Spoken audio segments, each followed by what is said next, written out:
ಬಾಳು ಬಂಗಾರವಾಗಿರಲಿ, ಬದುಕು ಬರಡಾಗದಿರಲಿ, ಬದುಕಿನ ಬಂಡಿ ಸಾಗುತ್ತಿರಲಿ. ನಮಸ್ತೆ ಗೆಳೆಯರೇ, ನಾನು ನಿಮ್ಮ ಮಹಿವೀರ್. ಈ ದಿನ ಈ ವಿಡಿಯೋದಲ್ಲಿ ಇರಾನ್ನ ಮೊಸ್ಕಿಟೋ ಫ್ಲೀಟ್ ಬಗ್ಗೆ ತಿಳಿದುಕೊಳ್ಳೋಣ. ಇರಾನ್ ತನ್ನ ಸ್ವಂತ ಮಿಲಿಟರಿ ಶಬ್ದಕೋಶದಲ್ಲಿ, ಅಂದರೆ ತನ್ನ ಡಿಕ್ಷನರಿನಲ್ಲಿ ಇರತಕ್ಕಂಥದ್ದು ಒಂದು ಫ್ಲೀಟ್, ಅಂದರೆ ಅದು ಮೊಸ್ಕಿಟೋ ಫ್ಲೀಟ್ ಮೀನ್ಸ್ ಸೊಳ್ಳೆ ನೌಕಾಪಡೆ. ಇವು ಚಿಕ್ಕ, ವೇಗವಾದ ಮತ್ತು ತುಲನಾತ್ಮಕವಾಗಿ ಅಗ್ಗದ ದೋಣಿಗಳಾಗಿದ್ದು, ಹಡಗು ನಿರೋಧಕ ಕ್ಷಿಪಣಿಗಳು, ರಾಕೆಟ್ ಲಾಂಚರ್ಗಳು ಮತ್ತು ಲಿಂಪೆಟ್ ಮೈನ್ಗಳಿಂದ ಸಜ್ಜುಗೊಂಡಿರುತ್ತದೆ. ಹರ್ಮುಜ್ ಜಲಸಂಧಿಯಲ್ಲಿ ಅಮೆರಿಕದ ನಿಯಂತ್ರಣವನ್ನು ಎದುರಿಸಲು ಇರಾನ್ ಈ ತಂತ್ರವನ್ನು ಪ್ರಮುಖವಾಗಿ ಬಳಸಿಕೊಳ್ಳುತ್ತಿದೆ. ಕಳೆದ 2 ವಾರಗಳಲ್ಲಿ ಅಮೆರಿಕವು ಒಂದೇ ದಿನದ ಮಿಲಿಟರಿ ಕಾರ್ಯಾಚರಣೆಯಲ್ಲಿ ಇಂತಹ 60ಕ್ಕೂ ಹೆಚ್ಚು ದೋಣಿಗಳನ್ನು ನಾಶಪಡಿಸಿದೆ ಎಂದು ಹೇಳಿಕೊಂಡಿದೆ.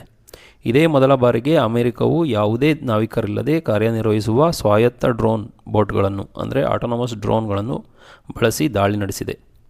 ಇರಾನ್ನ ಸೊಳ್ಳೆ ನೌಕಾಪಡೆ ಮತ್ತು ತಂತ್ರಗಾರಿಕೆ ಹೇಗಿದೆ ಎಂದು ಇಲ್ಲಿ ನೋಡೋಣ. ಇರಾನ್ ನೌಕಾಪಡೆಯು US ನೌಕಾಪಡೆಯೊಂದಿಗೆ ನೇರವಾಗಿ ಸಾಮಾನ್ಯವಾಗಿ ಹೋರಾಡಲು ಸಾಧ್ಯವಿಲ್ಲ. ಹೀಗಾಗಿ IRGC ಪರ್ಷಿಯನ್ ಗಲ್ಫ್ ತೀರದಲ್ಲಿ 100 ಸಣ್ಣ ವೇಗದ ದಾಳಿ ನೌಕೆಗಳನ್ನು ಹೊಂದಿದೆ.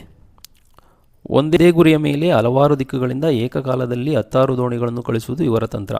ಇದರಿಂದ ಯುದ್ಧ ನೌಕೆಯು ರಕ್ಷಣಾ ವ್ಯವಸ್ಥೆಯು ಗೊಂದಲಕ್ಕೀಡಾಗುತ್ತದೆ. ಫಿನಾನ್ಷಿಯಲ್ ಟೈಮ್ಸ್ ವರದಿ ಪ್ರಕಾರ ಅಮೆರಿಕದ ಒತ್ತಡವನ್ನು ಎದುರಿಸಲು ಇರಾನ್ಗೆ ಇದೊಂದು ಪ್ರಮುಖ ಅಸ್ತ್ರವಾಗಿದೆ.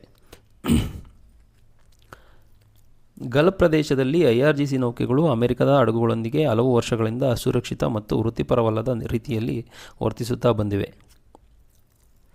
ಜುಲೈ 7ರಂದು ನೇವಲ್ ಟುಡೇ ವರದಿಯ ಪ್ರಕಾರ US ಸೆಂಟ್ರಲ್ ಕಮಾಂಡ್ ಹರ್ಮುಜ್ ಜಲಸಂಧಿ ಮತ್ತು ಸುತ್ತಮುತ್ತಲಿನ 80ಕ್ಕೂ ಹೆಚ್ಚು ಸ್ಥಳಗಳ ಮೇಲೆ ಪ್ರತಿದಾಳಿ ನಡೆಸಿತು. ಇದರಲ್ಲಿ 60ಕ್ಕೂ ಹೆಚ್ಚು IRGC ಸಣ್ಣ ದೋಣಿಗಳು, ಅಂದರೆ ಮೊಸ್ಕಿಟೋ ಬೋಟ್ಸ್ಗಳನ್ನು ಗುರಿಯಾಗಿಸಿತ್ತು. ಜುಲೈ 6ರಂದು ಇರಾನ್ ಪಡೆಗಳು ಕತಾರ್ನ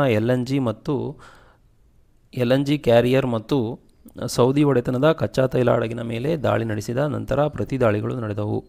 ಜುಲೈ 13ರಂದು ಅಮೆರಿಕದ ಪಡೆಗಳು ಇರಾನ್ನ ಕ್ಷಿಪಣಿ ವ್ಯವಸ್ಥೆಗಳು, ವಾಯುರಕ್ಷಣಾ ತಾಣಗಳು ಮತ್ತು ಸ್ಪೀಡ್ ಬೋಟ್ಗಳ ಮೇಲೆ ಮತ್ತಷ್ಟು ದಾಳಿ ನಡೆಸಿದ್ದವು. ಅಮೆರಿಕದ ಅಧ್ಯಕ್ಷರ ನೇರ ಆದೇಶದ ಮೇರೆಗೆ ಈ ಕಾರ್ಯಾಚರಣೆ ನಡೆದಿದೆ ಎಂದು ಸೆಂಟ್ಕಾಮ್ ತಿಳಿಸಿದೆ. ಜುಲೈ 12ರಂದು ಸೆಂಟ್ಕಾಮ್ 3 ಸ್ವಾಯತ್ತ ಮೇಲ್ಮೈ ನೌಕೆಗಳು ಯಾವುದೇ ಸಿಬ್ಬಂದಿ ಇಲ್ಲದೆ ಇರಾನ್ ಬಂದರ್ ಅಬ್ಬಾಸ್ ನೌಕಾ ನೆಲೆ ಮೇಲೆ ದಾಳಿ ನಡೆಸಿದೆ. ಅಂದರೆ ಅನ್ಮ್ಯಾನ್ಡ್ ಬೋಟ್ಸ್ನಿಂದ ಡೈರೆಕ್ಟಾಗಿ ಇರಾನ್ನ ಬಂದರ್ ಅಬ್ಬಾಸ್ ನೌಕಾ ನೆಲೆ ಮೇಲೆ ದಾಳಿ ನಡೆಸಿತ್ತು. ಅಮೆರಿಕದ ನೌಕಾಯುದ್ಧದ ಇತಿಹಾಸದಲ್ಲಿ ಸಮುದ್ರ ಡ್ರೋನ್ಗಳನ್ನು ಆಕ್ರಮಣಕಾರಿ ಯುದ್ಧದಲ್ಲಿ ಬಳಸಿರುವುದು ಇದೇ ಮೊದಲು ಎಂದು ಇಂಟ್ರೆಸ್ಟಿಂಗ್ ಇಂಜಿನಿಯರಿಂಗ್ ವರದಿ ಮಾಡಿದೆ.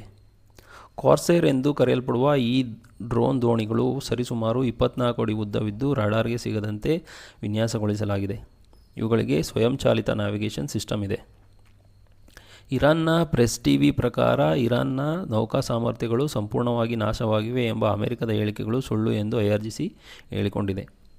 ಇರಾನ್ ನೌಕಾಪಡೆಯು ಸಂಪೂರ್ಣವಾಗಿ ಕಾರ್ಯನಿರ್ವಹಿಸುತ್ತಿದೆ ಮತ್ತು ಜಲಸಂಧಿಯಲ್ಲಿ ಗಸ್ತು ತಿರುಗುತ್ತಿದೆ ಎಂದು ಇರಾನ್ ವಾದಿಸುತ್ತಿದೆ. ಅಮೆರಿಕದ ಪ್ರಚೋದನೆಗೆ ಒಳಗಾಗಿ ಮೈನ್ಗಳ ಮೂಲಕ ಸಾಗುತ್ತಿದ್ದ 2 ಹಡಗುಗಳನ್ನು ತಮ್ಮ ಪಡೆಗಳು ನಿಷ್ಕ್ರಿಯಗೊಳಿಸಿವೆ ಎಂದು ಇರಾನ್ ತಿಳಿಸಿದೆ. ಆದರೆ ಈ ಹೇಳಿಕೆಗಳನ್ನು ಸೆಂಟ್ಕಾಮ್ ಅಥವಾ ಸ್ವತಂತ್ರ ಸಂಸ್ಥೆಗಳು ಖಚಿತಪಡಿಸಿಲ್ಲ. ಈ ಸಂಘರ್ಷಕ್ಕೂ ಮುನ್ನ ಜಗತ್ತಿನ ಒಟ್ಟು ಕಡಲ ತೈಲ ವ್ಯಾಪಾರದ ಕಾಲುಭಾಗ ಮತ್ತು ದ್ರವೀಕೃತ ನೈಸರ್ಗಿಕ ಅನಿಲದ 5ನೇ 1 ಭಾಗವು ಹರ್ಮುಜ್ ಜಲಸಂಧಿಯ ಮೂಲಕವೇ ಸಾಗುತ್ತಿತ್ತು. ಯುದ್ಧದ ಕಾರಣದಿಂದ ತೈಲ ಟ್ಯಾಂಕರ್ಗಳ ಸಂಚಾರವು 70% ಕುಸಿದಿದೆ. 150ಕ್ಕೂ ಹೆಚ್ಚು ಹಡಗುಗಳು ಜಲಸಂಧಿಯ ಹೊರಗೆ ಲಂಗರು ಹಾಕಿದ್ದಾವೆ. ಕನಿಷ್ಠ 17 ವ್ಯಾಪಾರಿ ಹಡಗುಗಳಿಗೆ ಹಾನಿಯಾಗಿದ್ದು 12 ನಾವಿಕರು ಸಾವನ್ನಪ್ಪಿದ್ದಾರೆ ಎಂದು ವರದಿಯಾಗಿದೆ. ಈ ಘಟನೆಯು ಇರಾನ್ನ ಅಸಮಪಕ್ಷೀಯ ನೌಕಾತಂತ್ರವನ್ನು, ಅಂದರೆ ಅಸಿಮೆಟ್ರಿಕ್ ನಾವಲ್ ಡಾಕ್ಟ್ರಿನ್, ಅಮೆರಿಕವು ಪರಿಣಾಮಕಾರಿಯಾಗಿ ಹತ್ತಿಕ್ಕುತ್ತಿದೆ ಎಂಬುದನ್ನು ತೋರಿಸುತ್ತದೆ. ಅದೇ ಸಮಯದಲ್ಲಿ ಅಮೆರಿಕವು ಮಾನವರಹಿತ ಸ್ವಾಯತ್ತ ಆಟೋನಮಸ್ ಡ್ರೋನ್ ಬೋಟ್ಗಳನ್ನು ಆಕ್ರಮಣಕಾರಿಯಾಗಿ ಯುದ್ಧದಲ್ಲಿ ಯಶಸ್ವಿಯಾಗಿ ಪರೀಕ್ಷಿಸಿವೆ.